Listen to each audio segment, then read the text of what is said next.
You've come to the right place if you're looking to create, launch, and scale a high-value online training program. I'm your guide, Chris Badgett. I'm the co-founder of LifterLMS, the most powerful learning management system for WordPress. Stay to the end. I've got something special for you. Enjoy the show.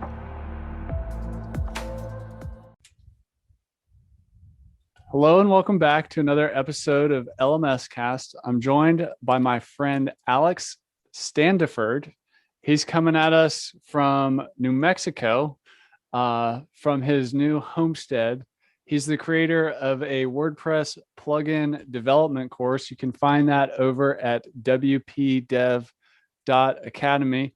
Alex has been around the WordPress community for a long time. He's also an expert at Affiliate WP and has done some stuff with that plugin. So he's been around the block a little bit. Welcome to the show, Alex. Hey, thanks, Chris. Glad to be here. I feel like as we were talking before the show, I'm looking into my past. There was a moment where I left Montana in like 2016 and I lived in an RV with my wife and kids looking for a place to live for a year. And then even after we landed where we lived in Maine, we still based out of the RV for a long time. So it's cool to see your journey. We even went to Taos for a little while. We found there's this great hot spring down below this brewery on this dirt road. I can't remember where it is, but yeah, so good to see you. I'm excited to get into it with you today. But give us a report. What's the status of the homestead? Well, first and foremost, that brewery is actually about 15 miles from where I'm located now. I didn't know it had a hot spring, but I did know that it's there. I've only ever gone to that one in Taos proper. So I will be revisiting that because it is actually a lot closer. Yeah. Taos is awesome. This New Mexico is awesome. We've just completely fallen in love with this area. At the time of this recording, we're in late July, right? And people always think that it's super hot in New Mexico because it's in the Southwest, and we're 7,000 feet up here, and I'm sitting outside, and it's quite comfortable. Gets a little hot when it gets above like 85, but the air and the breeze is really cold, and it just always feels really good. We live in this camper right now off grid, and I've got like 250 watts of solar, so it's not even remotely close to enough to do much more than charge my batteries. And air conditioning is definitely not even, remotely on the table. Even if I want to run the fan on this thing, I got to turn on the generator. So, and even with that, we still are pretty comfortable most of the time. We have a couple days where we get a little warm, but other than that, it's great. I've really enjoyed just coming out here and just living on this land is completely unrestricted, and just like I bootstrapping it, just literally we're starting with literally nothing. We're building a driveway. We're putting the camper on here, and, we're throwing some temporary solar on to make it work. We're getting some water delivered here, and then we're making plans on how we can kind of expand on it and grow from here. Big conversation point for my wife and me has been sweat, not debt. So we've been trying this idea of, what? This is what we can afford right now. This is what we can do right now. Let's start there. Instead of going to a bank and putting ourselves deep in debt to be able to have the home and the space that we ultimately want. And it's been a lot more rewarding than I thought it would be. And obviously a lot less expensive.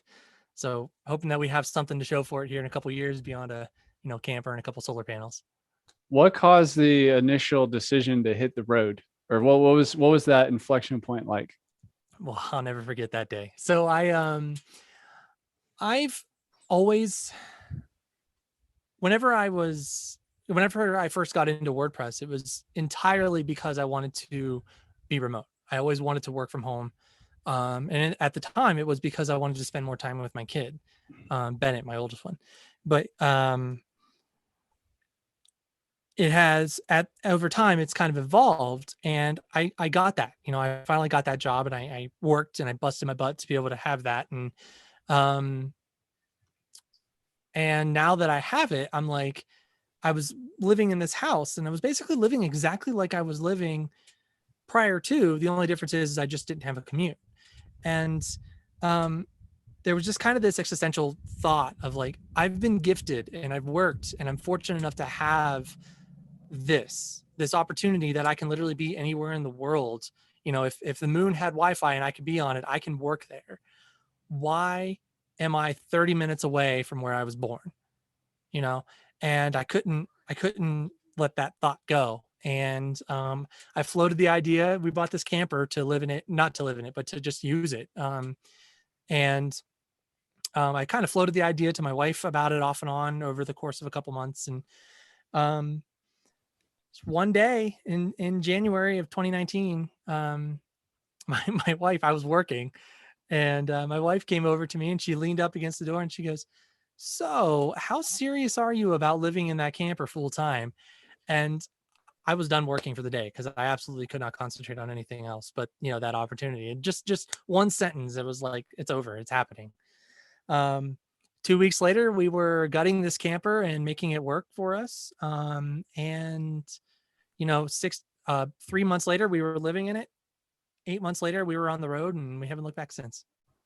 Wow, that's super cool. I think this is one of the great things about WordPress is it's just distributed in such a way that it gives you this incredible freedom to, and also this just really interesting, awesome community. Like, for example, I know I have another LifterLMS customer who lives in Taos near you in an Earthship. You know what I'm talking about? There's one, two houses down from here. Yeah. Yeah, I'm very familiar. His name's Marco Schmidt. He's been on this podcast before. He uses LifterLMS. He does a lot of entrepreneur work in the Taos area. Cool. But this is all WordPress stuff, and there's this incredible network and incredible freedom that is created.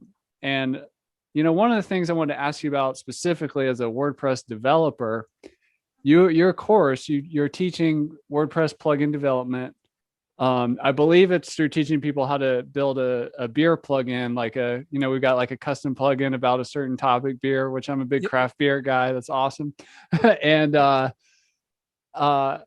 I just went through a hiring process at LifterLMS to hire another WordPress developer for the Lifter project.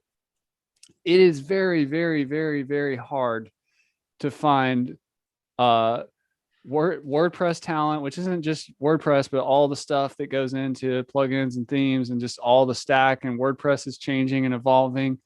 Yeah.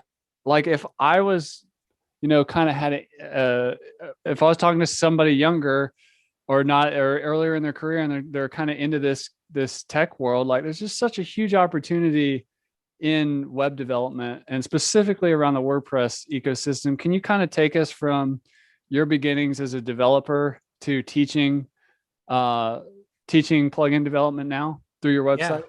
Yeah, definitely. So, you know, whenever I switched, I was a mechanical engineer for 10 years. And doing what?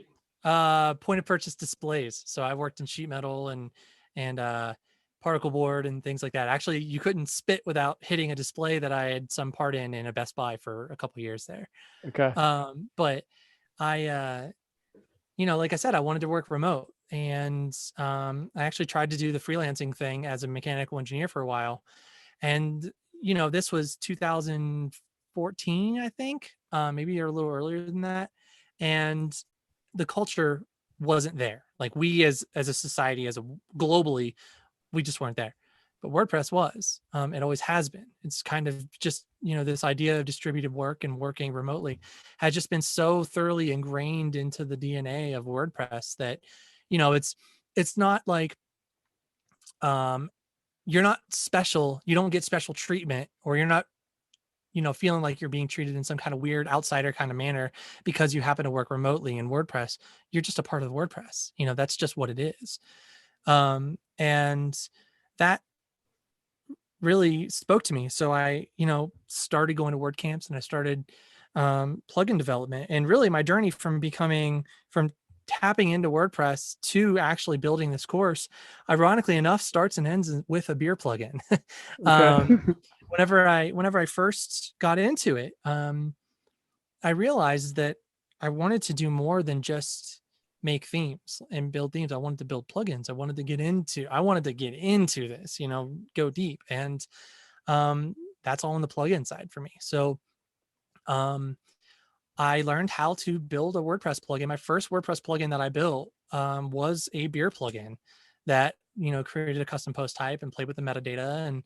And I learned so much just from building that and learning how to do that, that I basically started building plugins for other people. And I think between now and then, I've built a I just pruned my GitHub repositories, and at the time that I pruned them, I had 127 different plugins that I had built between now and then. So, it started with a beer plugin. It continued with me just building a ton of different plugins for different purposes. Some of them were like literally a single file with a filter in them, but a lot of them weren't. A lot of them were, custom database tables and, just a ton of custom post types and different things like that. And that's kind of how I ended up getting here. From there, I started working. I got notified that Sandhills was looking to hire another person a couple of years ago. And I'd always had my eye out for Sandhills because quite literally when I started this, like I said, about that beer plugin. And at the time I was actually trying to market myself toward breweries because they were, really exploding at the time. And every time I talked to somebody who knew Pippin at Sandhills, they would say, man, you got to meet Pippin because he's got a brewery, right? So Yeah. it just seemed like it made sense. So I'd always had envisioned that I would eventually, or always wanted to work there. It was kind of like, one of those, man, if I could work somewhere in WordPress, this would be a really cool place to go. And then I heard that they had a job opportunity. So I wrote an email. I, gave them my details and all that stuff, and gave them one of the plugins that I built, which was a synchronization utility for Oracle's NetSuite. So basically, it integrates NetSuite into WooCommerce to automatically create products using that sync relationship. And anyway, I ended up getting that job, and I've been working at Affiliate WP for a couple of years. And just from there, I learned even more. And now I'm just trying to, dump all that out and give it to other people in some way, because I think that a lot of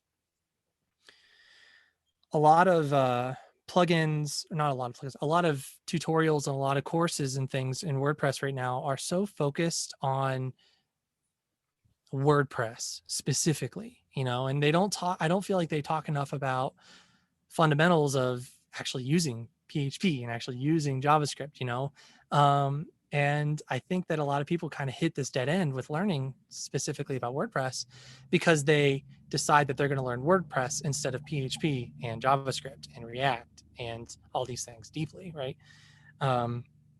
So my courses are focused on very practical advice. You build something on every course that I make. And the intent is to use a wide variety of different skills and focus on not really being gentle about it. You know what I mean? I'm not, my courses aren't intended to be, most of my courses, at least as I go, I'm making more, aren't going to be these courses where it's just like, okay, we're going to learn how to make a custom post type in this course. It's going to be, we're going to make a custom post type, and then we're going to create a CLI command to automatically generate data. We're going to use this composer package here to do this. And then we're going to actually, integrate all that into some custom blocks and all this stuff, so it's kind of, it's going above and beyond just making specific facets and specific features of WordPress, and actually just focused on building something that's actually production ready, that you can actually, when you're done, take that and say, I built this, I took this course, here's what I've learned. That's cool. And like project-based learning, I think is super smart. I love how your story starts with the beer plugin and it ends. It's like, it's almost like giving back, and you're going back to where it all began. Yep. Tell us more about, like, if somebody wants to get into web development, like I'm seeing this huge opportunity for people to become a WordPress developer like you teach. Yeah. And the market is just, it continues to grow. People, you make good money. There's all kinds of great reasons to do it. Yeah. If somebody wants to learn, like, what are some just getting started tips you have for them?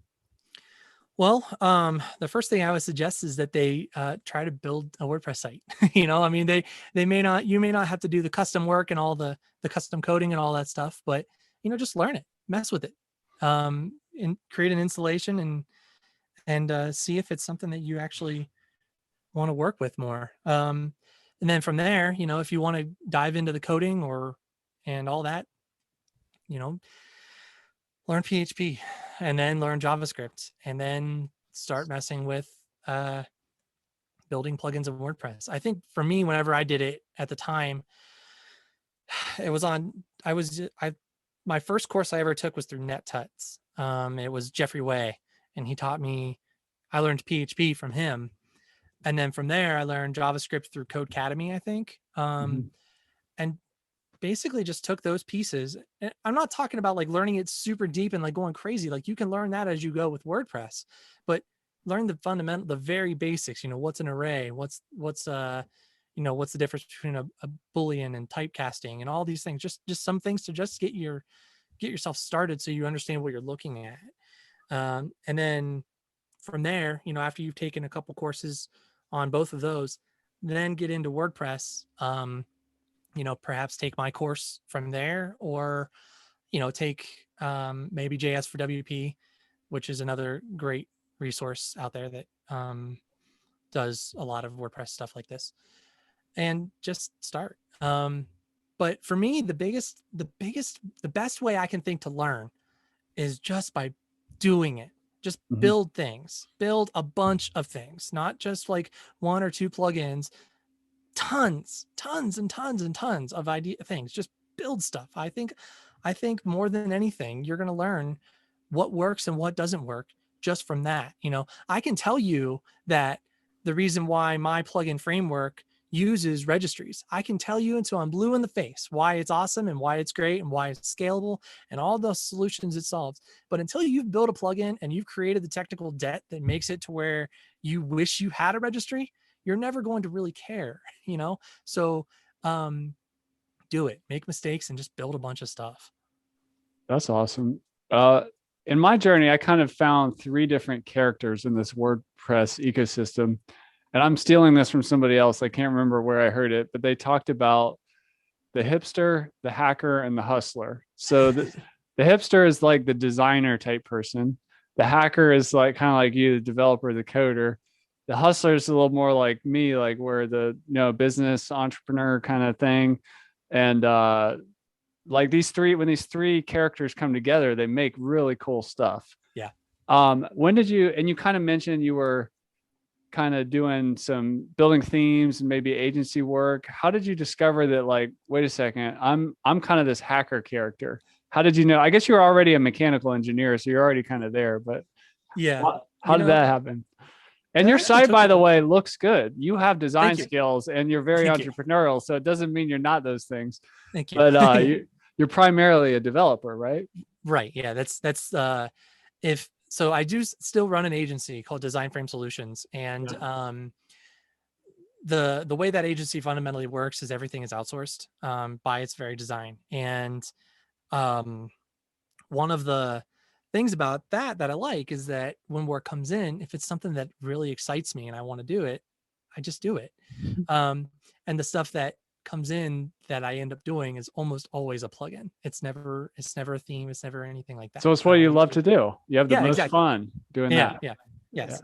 And interestingly enough, I realized I can answer this question when I realized I was a hacker through DesignFrame, and that's why I'm bringing it up here. My agency has been there, and I've got all these great ideas and all these implementations and things for it.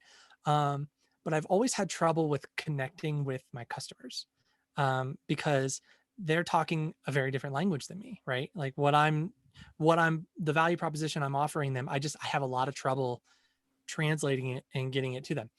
But then I turn around and I can bust out, 12 different blog posts in a week for WP Dev Academy because it's what I talk about. It's what I think about. It's just naturally a part of it. Right. And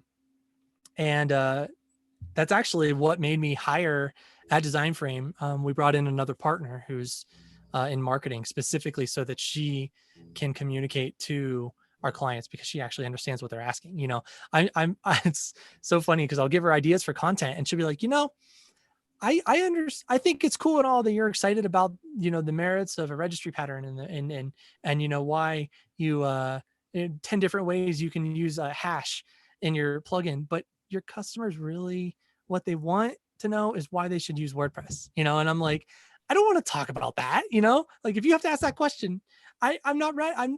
You're not ready. I don't want to talk about this, you know? So it really just kind of made it apparent to me that I need to just lean into this instead of trying to take what I am and how I work, where I work best, and trying to shoehorn it into working on custom work.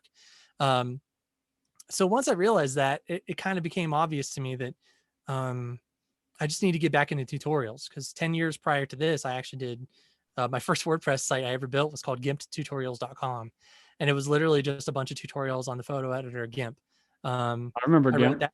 Yeah. And I ran that for a while. And, you know, it's kind of weird. It just kind of comes back full circle. So I'm coming back to doing that and working with my partner at DesignFrame to take care of the content while I'm simultaneously writing courses and teaching people how to build WordPress plugins to do all these things really well. I'm also getting really good, you know, I'm gathering and collecting a good pool of developers who are really good at this and who I know understand how to write code in the way that DesignFrame writes code, because it writes code the way that I write code. You know what I mean? So, So it's maybe kind of, you're a unicorn. You're also very entrepreneurial. You're building the pipeline for your agency while at the same time having great designs. And maybe you just do it all. there's a lot of synergy in what I'm doing for sure. Yeah. Because I'm you know, I'm talking about the things I want to talk about. I'm earning these opportunities to find developers who I'm literally teaching them how my agency works. You know what I mean? Like, not how it works, like the machinations of the business side, but the actual development process and the expectations and the standards that DesignFrame is upheld to. And then I'm also, you know, thanks to Lifter, actually, I'm able to see who's completed the course. So So you know whenever I who know, your all-stars are. I already know who I need to reach out to whenever the time comes, if I need a new developer or somebody else to come into to, you know, do some contract work with us. So, you know, we're kind of building out that talent pool while simultaneously earning some income and teaching people how to use this. And if they don't want to work with us, that's cool. Go ahead, you know, do whatever you want. Everything I've written, the framework and everything that I use is all open source. You're welcome to use it. You're encouraged to use it. But if you want to come over here, you know, I've got some gigs for you too. So, and it's not just that, you know, DesignFrame also has these different partnership programs with WordPress, like, you know, affiliate programs and, plugin partnership programs for support and things like that. So, you know, if you happen to be on a team and you are aware of that, then you'll be able to actually see, you know, different ways that you can work with us. So I'm kind of like tapping into this market that I've been a part of that just fits for how I communicate. And I'm using that to potentially help with DesignFrame. But if it doesn't, I'm still earning something with it while simultaneously working with my partner in DesignFrame to actually communicate to the actual clients. That's really cool. Yeah, you've built a neat system there that kind of feeds back on itself, but doesn't have to. It's every piece is valuable in itself. That's amazing. Right. Yeah, it's fun. How are some of the ways you're finding to get students? I know WordPress is like you know, there's a lot of like people on Twitter and various places. What's working for you? Like, and you already have like a big network in WordPress. You've been around for a while. So what advice do you have, or what's working around recruiting, finding people? Well, the first thing I did was I just asked people who I know who who are in this space that I wanted, that have big followings to basically just share it, Yeah. and that Ask for alone it. was, That's a good lesson right there. A lot of people think like there's people that want to support you. Just ask yeah, them. yeah, Right. totally. That's literally it. I just got into my DM, got in some DMs on Twitter. I think I messaged you actually. You were Yeah, one I of the first shared it ones. out. I was like, Yeah, cool, that's yeah, heck awesome. yeah, I would have, I yeah, mean, I would have done it if it wasn't Lifter or it was something else. I don't care. I'm like, dude, a WordPress person has got something. I can't wait to help them share that heck, out. heck yeah. And that was kind of the thing. So I just asked a couple people, honestly. And before the course came out, I created a landing page.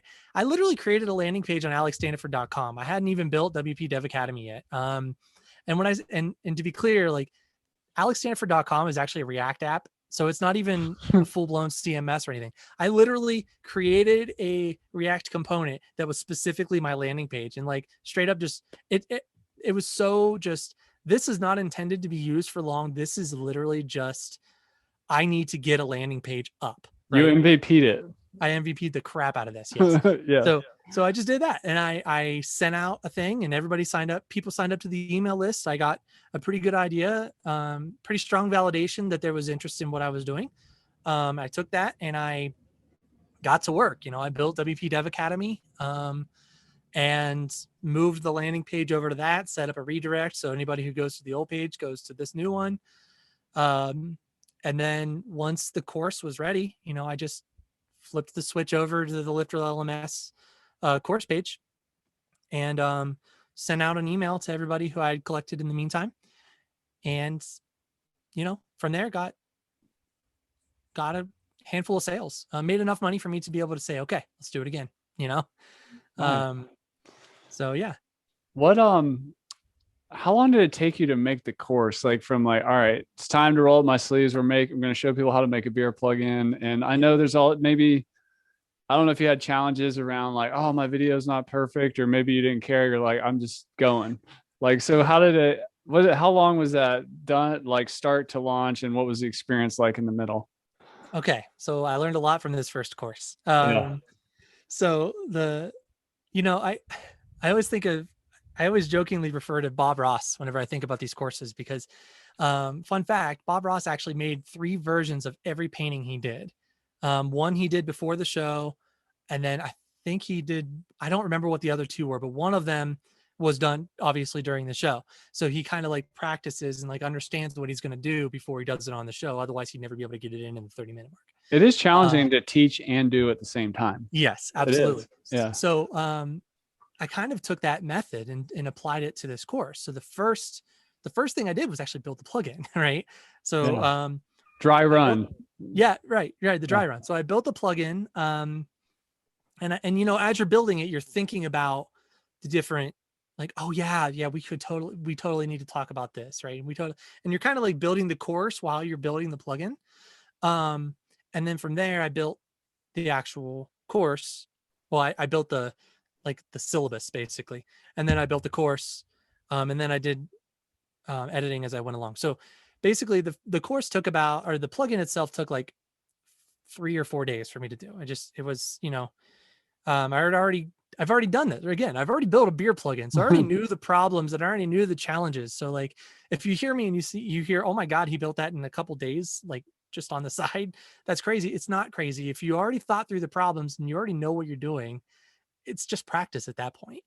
So I built the plugin, and then I started recording, and I'm on Linux. So I'm using OBS and I'm using KDN Live for my video editing. And I mean, before this interview, I was actually sitting in my truck because that was my first spot. And I was literally just getting up every morning. I was in Eagle Nest, New Mexico, and we were parked with our camper. And I would just every morning I get up at 5 and I would go over to my truck and I would start it up and I would just start recording until the sun came up enough for it to get into the truck and it got hot. And then I would stop for the day. And recording wasn't too bad. The thing that tripped me up the most, honestly, was the editing. That just takes forever to do. So I actually was doing them in batches. So I would record the video and then I would edit. And the reason why I was doing them like that instead of recording everything and then editing everything was at first it was because of just logistics, so many hours. So I need to stop and switch over to be able to actually keep it moving. And I kind of realized after doing a couple courses that, or a couple lessons, that it was better that way, because I was learning as I was going what I needed to record next. If something went wrong or something didn't happen as expected, I was able to catch it early enough that it wasn't a real pain for me to have to go back. Because you remember, I'm building this plugin as I go. So if the course is, so if I recorded everything and then I found out in editing that I skipped a step or I forgot something in lesson 4, my plugin's done. I don't really have that context to go back to it. Right. Now, I will next time be using Git or Git to actually, at the end of each lesson, I'm just going to save a different tag so that I can go back to that version of history. But I did not do that with this first course. So that was fun. But yeah, the editing was just slow and meticulous, and I think I put more time into editing than I did anything else in this process. So my next course, I actually hired somebody to help me do the editing. Where'd you find that person? Twitter. Yeah, that's because everything I do is through Twitter at this point. That's just where the WordPress people are. Nice. Yeah, that makes sense. Like, same thing. Every time I'm doing something, I'm like, gosh, I could do it so much better the next time. But that's just the life of somebody who values like continuous improvement and is learning, and teaching while doing is challenging. So you find these interesting workflows of like, oh, okay, I'm going to do these sections and bring it all the way through the process and then move on, or do the back, the ability to backtrace through GitHub or whatever. That's super. I could totally see that needing to come up.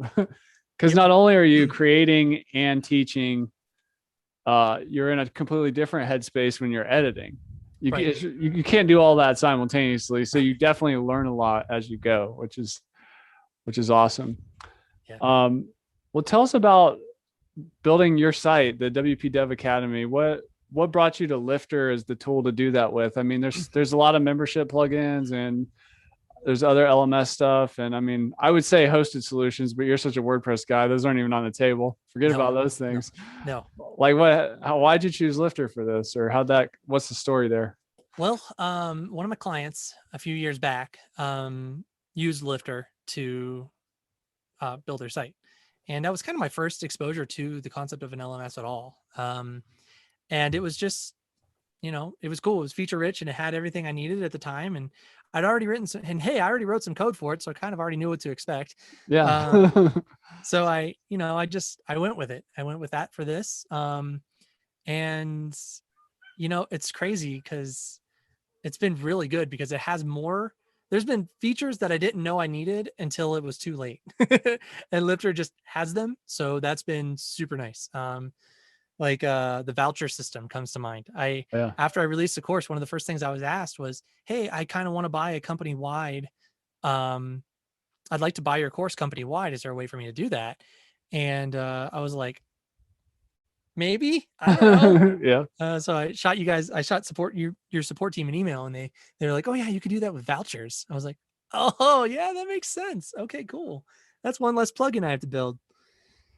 That's awesome. That's what it's like for us. Like, we're so in the trenches with customers. Like, we're a really user focused company, like, and how we drive our roadmap that, as soon as you started talking about that, I can think about like 5 years ago, somebody like you being like, hey, how do I get a company in here? I'm like, well, we got to solve that. So then we developed the voucher system, and then we have something called groups for that. But I take that as the biggest compliment when a piece of software like kind of is one step ahead of you, and it's like we solve problems you don't know you have yet. That's one of the biggest compliments. So appreciate that. Right. I also just appreciated that I'm usually more of a modular kind of person where, this plugin does one very specific component. Thing, component. I mean, don't get me started on my house. But I really liked that Lifter just does all of it. I didn't have to worry about the e-commerce side. I didn't have to worry about the membership, custom post type, the courses, and all the different ways I can use it. Like it's been really good. I tend to think of pretty weird ways to go about doing things sometimes. And I have yet to find something that I can't just do with Lifter. Literally in the settings, not even like with a filter or a small plugin or something like that. It's just like, no, we already do that. You got it. You're good. So I've been like, I'm borderline gushing here, but I can't possibly say how great it's been. It's an awesome plugin. You guys really did good. Awesome. Well, thanks for that. And that's a hat tip to the team. There's a lot of people that make the magic at Lifter happen. So appreciate that. It is, we kind of market it as an all-in-one solution, which you can't really say in WordPress because is anything really all-in-one? Because you have themes and hosting, all these other, component plugins that you end up adding. It's all fun and games. So you try to do an affiliate program. Yeah. Affiliate WP, by the way, I love that it's just such a great solution. And I'm the same way. I use things in different ways. Like I've used affiliate WP to create an internal sales commission tracking program that has nothing to do with affiliate, but I made it work for that. It's a great tool. And one of those problems I didn't know I needed solved with affiliate WP is like, what if this affiliate who's not really a pro affiliate links us up, but then, they don't put their affiliate link in there, but it comes from their site. And you're like, oh yeah, we just do that. It knows. Direct link tracking. I'm like, that's cool. That's that same kind of compliment there. Yeah. Well, what's the future of WP Dev Academy or what you're up to? Like, where are you trying to go? Because like in WordPress, people change fast, they evolve fast. And then sometimes they just double down and like just dig in on where they are. Like, where are you going? I'm digging. Okay. You're literally digging in New Mexico. Yeah. God, no kidding. If I have to, don't get me started. So the course right now, like I said, I built one course, and then I kept on getting people asking me about if there's going to be a membership option instead of buying the course, which of course Lifter, again, one step ahead of me. It was already done. And I debated on it for a little bit, and I sat down, I took some notes, and I realized, I only have one course. So the value proposition for having a membership based site isn't super strong right now because I don't have a deep, I don't have a litany of courses for you to choose from. So I had to think about how could I turn this into a membership site and give people that value now, right? How can I get people to do that? Because that's kind of my goal. Is I really want to get to the point to where it's a membership site where the courses are all handled through that. So what I did was at this time now, I've committed to building 4 more courses over the year. And I'm sorry, 3 more courses. God, not 4, 3. Yeah. I'm drafting up every time I finish a course. The next thing that I do is I create a page that only premium members can access, that allows them to basically vote on which course I make next. So all the content and everything that happens, you're at this point, you would be buying in early, not because I have a deep well of courses, but because you want to have a say in what content is coming. And so that's kind of been nice because I'm simultaneously getting really good ideas, and also, giving people a sense that they are, a part of this community. We also set up a Discord community on Discord, and there's some private channels in there that are premium only, for discussions about next courses and things like that. So that's kind of the direction that it's heading in. The last couple of weeks I've been focused hard on just writing a ton of blog content, just trying to get myself as far ahead as I can on the calendar so that I can actually sit down and write the course without having to worry about the blog drying up in the process. So that's kind of where I'm at right now, is just content, tons and tons of content. I have other ideas on different ways to show content on different networks and all these things. And, that's just the goal, is to just create the go-to resource for learning how to become a WordPress developer. That is awesome. Couple of unsolicited ideas just from seeing a lot of course creators, and maybe you're doing some of this. I see some people like take one or two of their best lessons in a course and put them for free on YouTube as a lead generation thing that they just it just builds a natural kind of funnel.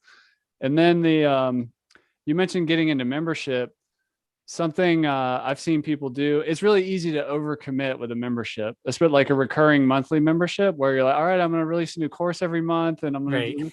But even just I've seen people have success doing a you mentioned community with Discord, but doing a like a weekly office hour mastermind call where you don't have to prepare. All you need to do is show up on Zoom or whatever and just be a resource for people as a membership. Maybe you already have that. I don't know, but that's no, I don't. But I have lobbies. It's just I haven't structured it enough yet. But yeah, that's a great idea. yeah. I'm literally getting ready to run one of those in 10 minutes from now. That I've been running for 4 or 5 years now or whatever. And there's people that have. It's one of those things where, in my experience, not everybody who could use it uses it, but there's some people who will come in the beginning and then they get kind of oriented and they're good. And then there's some people that just come and it really they become regulars for a long time. And that's, it adds more value. And then I've seen this in these communities, people start connecting with each other and, starting business partnerships and other things. It's pretty neat. Wow. Well, Alex, let's bring it, let's land the plane around like a note about like family and entrepreneurship and this lifestyle choice to not go into debt and to really like bootstrap in the truest sense of the term. As all these things come together for you, if somebody's inspired by that idea, what advice would you have for somebody to take that leap of faith and take the road less traveled, if you will? Yeah. Well, I think that my wife talked about this a little bit in a blog post that she published on Casual Weirdness, which is another blog. It's our blog focused on this, casualweirdness.life. But she talked about like how something that we hear a lot is, I respect the hell out of what you're doing. They'll say that. I really respect it. I think it's awesome that you're doing this. But I could never do that. Right? But I could never do that. Yeah.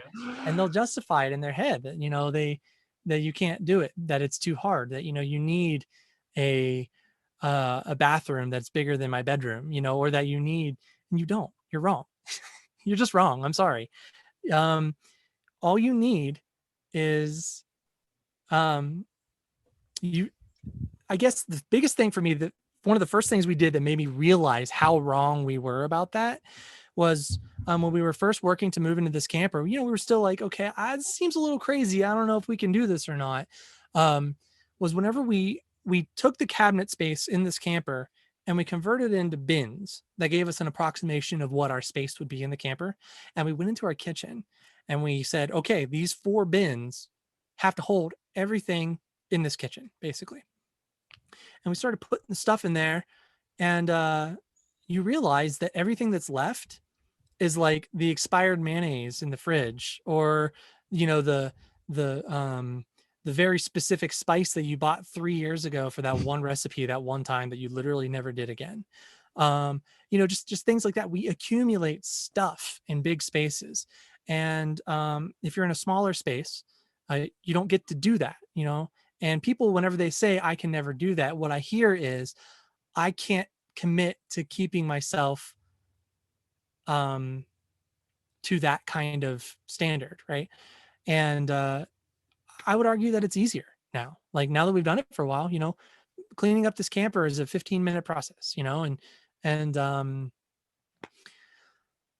yeah. So I guess I would say that start by visualizing your spaces and just really think about what it's like. Whenever we transitioned into this, not only did I do that with the kitchen, but I stopped working in my office. I actually just made myself work in the living room where everybody else was, because that's basically what I do in here, right? and it sucked. Not going to even beat around the bush. It sucked, you know, and like, that was one of those moments where I was like, I don't know if I can do this. But then I realized that if I get some earplugs and some noise canceling headphones and I face myself to a wall, you know, the rapture could happen and I would have no idea. So I applied that same thing here. You know, you figure out those problems solutions to those problems as you go. You're not going to always be super comfortable. In fact, most of the time you're kind of not. I mean, I literally sleep on a Japanese mattress with a foam pad on it, you know, because we have to be able to fold it up and convert it. I'm not going to pretend that it's a comfortable, luxurious life, but if you're like me and you believe that there's a better way than to spend $40,000 on a solar system, whenever I'm over here spending $150 on enough to be able to power my camper, and you believe that there's a way to stop using so much plastic and stop using so much energy and just stop using everything, I would like very much for you to just look at what we do and see that it is possible and it can be done. We're just people. We're not anything special. We're just people who woke up one day and said, you know, I think I could live in a camper. And you probably can too. That is awesome. So that's Alex Standiford. He's from wpdev.academy. And the blog, is that on your name site? Which is yeah, if you go to alexstandiford.com, you'll be able to see links to I linked to Casual Weirdness, I linked to DesignFrame, I linked to wpdev.academy. My personal site is basically turned into a syndication engine at this point. And what's your Twitter URL? I love following you on Twitter and seeing what you guys are up to. What is that? It's at Alex Standiford. Yeah, all one word. Awesome. Well, thank you for sharing your story today. If you're looking to get into WordPress plugin development, you've got to check out Alex's course. Thanks for coming on the show, and thanks for inspiring the people with what you're up to, and wish you all the best in your homestead, and enjoy the journey. Thanks, man. I really appreciate it. And that's a wrap for this episode of LMScast. Did you enjoy that episode? Tell your friends and be sure to subscribe so you don't miss the next episode. And I've got a gift for you over at LifterLMS.com/gift. Go to LifterLMS.com/gift. Keep learning, keep taking action, and I'll see you in the next episode.